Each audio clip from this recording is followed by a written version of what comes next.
कोकणातील प्रत्येक घडामोडींचे लाईव्ह अपडेट पाहण्यासाठी आताच कोकण कटा न्यूजच्या सर्व सोशल मीडियाच्या प्लॅटफॉर्मला लाईक, फॉलो आणि सबस्क्राईब करा.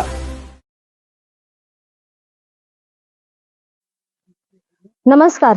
सर्वप्रथम माननीय आपले मंत्री, गृहराज्यमंत्री नामदार श्री योगेशदादा कदम यांचे मी आभार मानते, कारण त्यांनी दाभोळ जिल्हा परिषद गटातून शिवसेनेचे अधिकृत उमेदवार म्हणून मला संधी दिली आहे.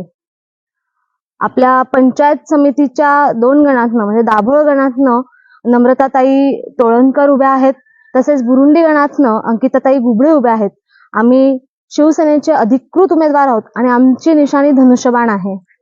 सर्वात महत्त्वाचं म्हणजे माननीय योगेशदादांच्या माध्यमातून आपल्या गटामध्ये प्रचंड विकास कामे चालू आहेत आणि हा रथ असाच पुढे न्यायचा असेल तर मतदार बंधू आणि भगिनींनो, तुम्हाला आम्हाला मतदान करून पंचायत समिती आणि जिल्हा परिषद पर्यंत पोहोचवणं गरजेचं आहे. आपल्या दादांच्या माध्यमातून आणि आपले पालकमंत्री उदय सामंत साहेबांच्या माध्यमातून प्रचंड कामं होत आहेत आणि जेव्हा आम्ही तिथे निवडून गेल्यानंतर कुठलीही कामं करण्यासाठी अडचण येणार नाही, कारण की आपले दोन्ही मंत्री महोदय हे शिवसेनेचे आहेत.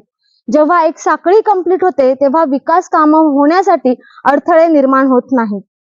राजकारणातली पहिली संधी असली तरी सुद्धा आम्ही मंत्रालयात आणि विधान भवनात काम केलं आहे. आमदारांची स्वीय सहाय्यक म्हणून काम केलेलं असल्यामुळे कुठल्या विभागातनं कुठलं काम दिलं जातं त्याचा पाठपुरावा कसा करायचा याची माहिती मला आहे आणि ह्या माझ्या माहितीचा उपयोग मी आपल्या विकासासाठी करेन.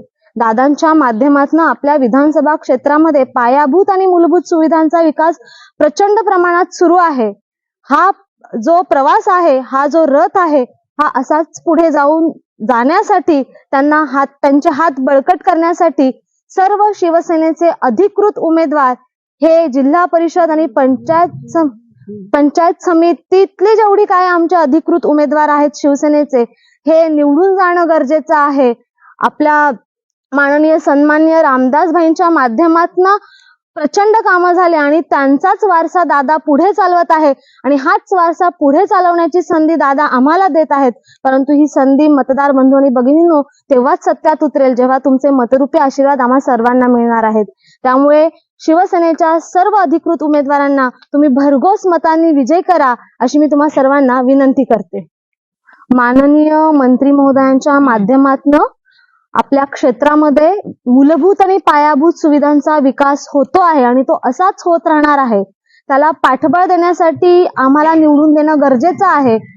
येत्या काळामध्ये मच्छीमारांच्या काही समस्या असतील, त्यानंतर बागायतदारांच्या समस्या आहेत, रोजगारासंबंधित आपले काही अडचणी आहेत, तसेच युवकांसाठी आपल्याला प्राधान्यक्रम देऊन काम करणं गरजेचं आहे.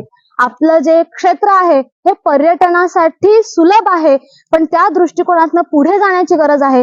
आम्ही ह्या मुद्द्यांना घेऊन माननीय योगेशदादांच्या मार्गदर्शनाखाली काम करणार आहोत. दाभोळचा जर विचार केला तर आपण रस्त्यांची अवस्था बघतोय, विकास कामं कुठेतरी थांबली आहेत. कसं असतं, नेतृत्व तसं असायला लागतं आणि आमचे जे युवा नेतृत्व आहेत दादा, त्यांना कुठेतरी पाठिंबा देण्यासाठी इथलं जे काही प्रशासक आहेत ते कमी पडतायत. त्यामुळे मला असं वाटतं परिवर्तन घडवण्याची गरज आहे आणि आता एकच सांगते, परिवर्तनाचं एकच निशाण धनुष्यबाण. आम्ही आता प्रचाराच्या निमित्ताने अनुषंगाने वेगवेगळ्या गावांमध्ये, वाड्यांमध्ये फिरतोय, जनमानसांमध्ये जातोय. तर एक लक्षात येतंय की योगेशदादांनी केलेलं काम हे वाड्यावाड्यांपर्यंत पोहोचलं आहे आणि लोकांचा विकासावर विश्वास बसलेला आहे. त्यामुळे मतदार बंधू आणि भगिनी आता जागृत झालेले आहेत. त्यामुळे ते कुठल्याही आमिषाला बळी न पडता विकासाचा ध्यास लक्षात घेऊन माननीय मंत्री महोदयांवर असलेलं प्रेम हे 7 तारखेला मतदान केंद्रात जाऊन मतरूपी आशीर्वाद देऊन आम्हाला विजयी करणार आहेत अशी मला खात्री वाटते. 7 तारखेला मतदान आहे. सर्व मतदार बंधू भगिनी मतदान केंद्रात जाऊन मतदान करणार आहेत. परंतु यावेळेस एकच मतपेटी असल्याने पंचायत समिती आणि जिल्हा परिषद दोनही सदस्यांना एकाच मतपेटीमध्ये मतदान करायचं आहे. तर मतदान करताना मतपेटी बघताना हा जो ग्रीन लाईट आहे, हिरवा लाईट आहे, हा आधी रेडी आहे का हे आपण मतदारांनी चेक करायचंय. नंतर जिल्हा परिषदसाठी वरचा भाग आहे, पंचायत समितीसाठी खाली जिल्हा परिषदेला पांढरी स्लीप असणार आहे आणि पंचायत समितीला गुलाबी रंगाचं स्लीप असणार आहे. त्यामुळे मतदारांनी पहिलं धनुष्यबाण बघून मतदान करायचंय. अशा प्रकारे इथे लाईट पेटेल, त्यानंतर खालचं धनुष्यबाण बघून बटन दाबायचंय, त्यानंतर आवाज होईल, म्हणजे तुमचं मतदान हे मतपेटीमध्ये पडलं याची खात्री होईल.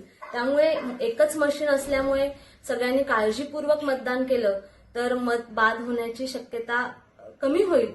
त्यामुळे सगळ्या मतदार बंधू आणि भगिनींना माझं आव्हान आहे की दाभोळ गणात आणि बुरुंडी गणात अंकिताताई आणि नम्रताताई आहेत आणि दाभोळ जिल्हा परिषद गटासाठी मी साधना मिहीर महाजन उभी आहे.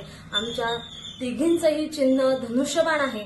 त्यामुळे सगळ्यांनी धनुष्यबाण हे चिन्ह लक्षात घेऊन मतदान करावं आणि आम्हाला भरघोस मतांनी विजयी करावं.